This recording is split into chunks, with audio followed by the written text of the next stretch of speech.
daripada saya tingkatan 2, saya memang akan pergi, lepas habis sekolah saya akan sambung kerja. Okey. Saya memang tingkatan 2 child labour.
Hai Jana.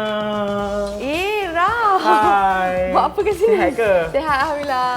So, tidak terjah Jana syuting hari ni. Itulah terkejut juga tiba-tiba ada kat sini. So, ialah saya tahu Jana baru-baru ni dah terkena COVID kan. So, experience you dah post COVID ni macam mana so far?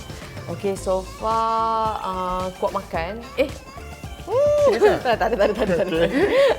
Okey, saya Alhamdulillah masa kena COVID pun tak ada apa-apa simptom sangat. Okey. Demam dalam few hours, tak sampai 1 hari pun.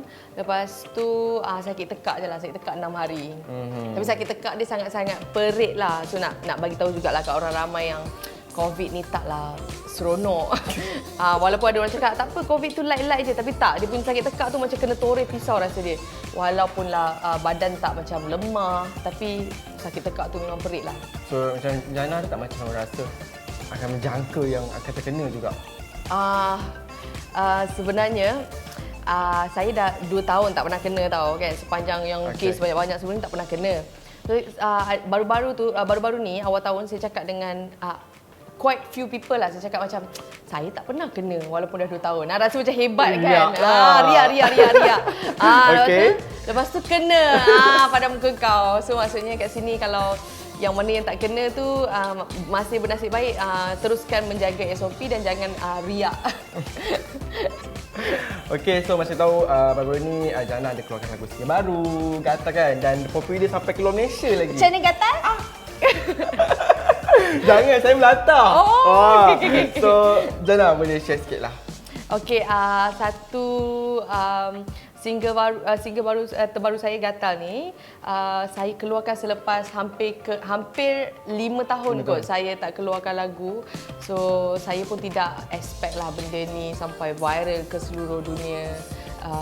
Dan of course lah rasa happy bila tengok feedback dan tengok ramai orang menggunakan lagu saya. So dia sedikit sebanyak memberi saya semangat untuk terus menghasilkan lagi lagu, insyaAllah. So macam kata kalau artis keluarkan lagu, kita punya expectation mestilah nak dapat sambutan baik daripada peminat kan. Tapi bila dapat sambutan yang luar biasa, adakah Jana sendiri menjangkakan benda itu akan terjadi?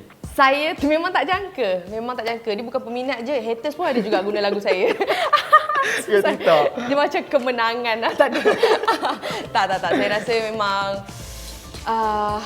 kalau saya nak terlalu gembira dengan apa yang ada sekarang ni pun tak boleh, sebab ini adalah pada saya satu trend di mana kita tahu trend ni tidak bertahan terlalu lama. So saya tidak boleh diawang-awangan segala populariti sementara ini.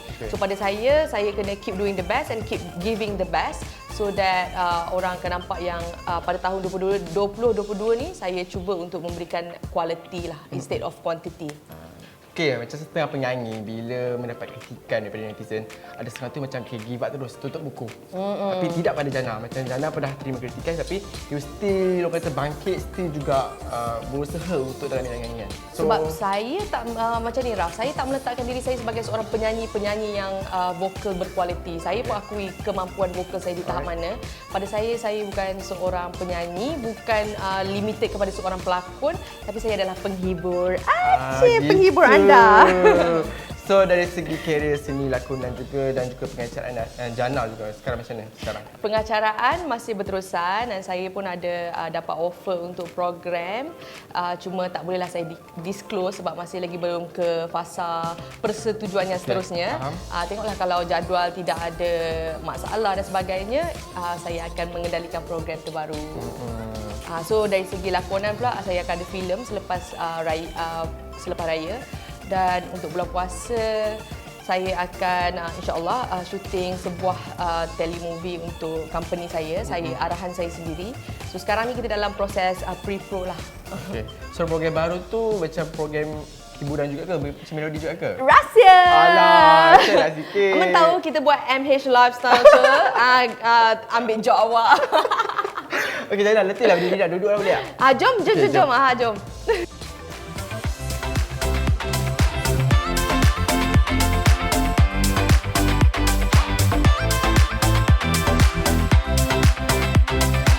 Okey, Jana, masih tahu Jana bukan saja pelakon, bukan saja penyanyi, bukan saja pengacara tapi ada juga production sendiri kan, buat drama. So, kat sini office Jana lah ni. Ya, ni office saya yang kecil. Kecil. So, dah start bila ada dah involve dalam bidang production dan dah buat office ni? Saya rasa start saya office ni dah 2 tahun.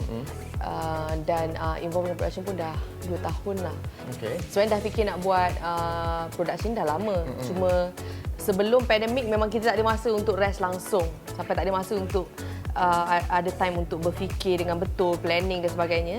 Tapi bila kita terus kena first time COVID tu, ada PKP yang pertama tu, saya terus berfikir and start mula planning. Dekat situlah habis je first lockdown tu saya terus start first telemovie kita untuk production kita. So saya rasa adalah kesan yang baik dari era pandemik tu. So nak tahu jugalah dari sisi kehidupan Jana. Sebenarnya Jana ni dulu latar belakangnya macam mana sebenarnya? Latar belakang, saya masuk dalam industri hiburan ketika saya umur 16. 16 tahun saya dah mula berlakon sebagai extra lah. Extra untuk komersial, extra untuk filem pun ada. So dekat situ sebab saya memang daripada saya tingkatan 2, saya memang akan pergi, lepas habis sekolah saya akan sambung kerja. Okay. Saya memang tingkatan 2 child labour. Dah Boleh kena saman ni. Buruh di bawah umur, tapi tidak, itu kehendak saya sendiri. Saya memang dari sekolah saya suka kerja. So saya suka ada duit saya sendiri. Saya tak suka minta dengan mak ayah. So bila dah mula suka bekerja and one day ada orang offer untuk macam try lah pergi casting. Terus pergi casting dapat watak supporting masa sekolah. So bila dah start berlakon tu, mula memang ada rasa kita baru-baru kan, rasa takut, nervous, semua tu adalah gementar. Tapi lama kelamaan menjadi suka. Saya menjadi sangat-sangat minat dekat situ. Sebab itulah saya rasa saya boleh bertahan sampai sekarang. Dan ketika saya umur 18, semasa saya dalam tengah menunggu nak dapat result SPM tu, saya ada buat satu drama, tajuk dia Jodoh. So, saya memang selalu duduk sebelah director ni. Nama director tu adalah Kai Faris. So saya akan duduk sebelah dia, saya tengok monitor and saya sangat minat dengan apa yang dia buatlah kerja director tu. Jadi ketika tu saya pernah terdetik masa saya umur 18, kalau aku jadi pelakon, what is the highest achievement dalam bidang lakonan? So saya meletakkan diri, aku boleh jadi pelakon, aku boleh jadi director, aku boleh jadi producer, and the highest one is to have your own TV station. So itu yang saya nampak, maknanya dalam bidang lakonan ni you can grow. Maknanya bukan hanya sebagai seorang pelakon sahaja. So saya mula nampak yang aku ada masa depan dalam industri hiburan ni. So ketika itulah saya rasa I have to do it, I have to take this job seriously and I kena buat betul-betul and I cannot complain anything and I memang betul-betul enjoy dengan kerja I as pelakon ketika itu. Masa tu that time Jana di Kedah? Saya memang sekolah di KL. Masa saya umur 16 tahun. Saya lahir di Kedah, membesar di Kuala Lumpur dan kemudian saya ditawarkan masuk ke MRSM Pendang dekat Kedah. Sebab MRSM dia ikut IC kita lahir. So dia ingat saya duduk sana. So dia pun letakkan saya dekat Pendang. So habis PMR saya bagi tahu mak saya cakap mak saya, sebab saya memang tak suka masuk asrama. Saya memang saya dimasukkan ke asrama pun dalam keadaan saya dipaksa. Okay. Di mana saya tak tahu pun sebenarnya result UPSR saya tu dihantar untuk masuk ke MRSM. Tahu-tahu bila saya dapat tu saya macam, saya ingat pada tu kita masih muda kan. Saya baru tingkatan 1, saya rasa mungkin ini pilihan yang terbaik lah kot yang orang tua dah fikirkan untuk anak-anak kan.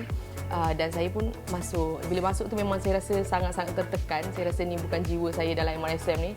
Saya tak boleh. Saya rasa sangat-sangat terkongkong.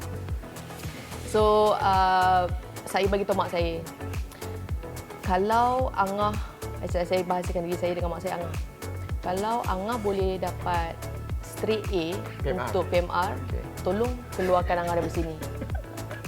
So itu perjanjian saya dengan mak saya. Kalau saya dapat straight A, tolong keluarkan saya. So mak saya pun macam, okey. Mungkin dia ingat saya tak akan dapat ke, tak tahulah kan. Ataupun mak saya rasa yang penting dia dapat straight A, lantaklah kan dia nak cakap apa. So memang saya dapat straight A. So dia tak boleh nak cakap apa, dia terpaksa keluarkan saya daripada MRSM tu dan bawa saya ke sekolah biasa. So bawa saya ke sekolah Danau Kota dekat Setapak.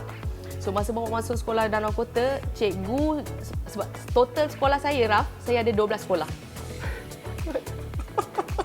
Saya ada 12 sekolah. So sebelum masuk MRSM tingkatan 1, saya ada 1 sekolah dekat Sungai Pasir, SK Sungai Pasir, Sungai Petani, sebab saya duduk dengan nenek saya dulu sekejap. Lepas tu dapat masuk MRSM 3 tahun. And then keluar masuk Danau Kota, saya duduk dengan mak saya sebab saya broken family kan. Sepanjang saya bersekolah, sekolah Danau lah buat saya rasa sangat-sangat happy. Saya tak tahulah, saya rasa enjoy. Saya sangat enjoy. Saya rasa sangat berpuas hati keputusan saya untuk balik ke sekolah Danau Kota tu sebab saya rasa sangat relax dan saya rasa saya tak stres dan saya puas hati dengan keputusan yang saya buat, di mana saya tahu yang saya memang kerjaya yang akan saya pilih nanti tidak akan memerlukan saya untuk belajar sains, biologi dan sebagainya. So saya berpuas hati dengan keputusan saya. Okey Jana, dari segi perwatakan you ketika sekolah, seorang yang macam mana? Perwatakan saya itu kena tanya tu classmate saya. Mana? Paling popular ke hari dulu kat sekolah? Tasha Shoaib, sinilah. Sinilah.